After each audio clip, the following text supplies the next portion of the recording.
Malnutrisyon sa mga kabataan, malaking banta umano sa kanilang pagkatuto ayon sa DepEd Sorsogon. Brigada Rex Rabino, ibrigada mo.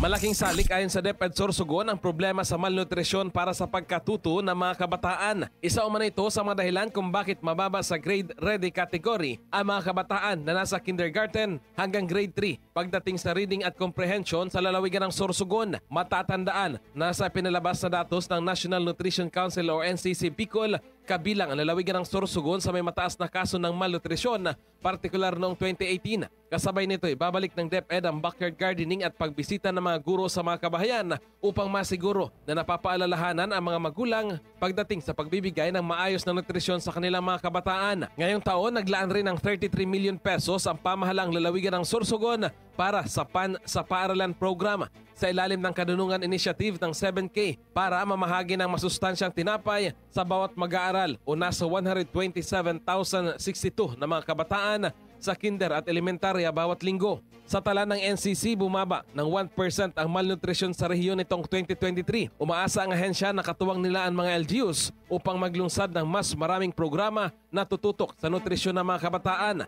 lalo na anya sa loob ng first 1,000 days na siyang pinaka-critical na stage sa mga bata. In the heart of changing lives, ito si Brigada Rex Sabino ng 101.5 Brigada News FM Sorsogon, The Music News Authority.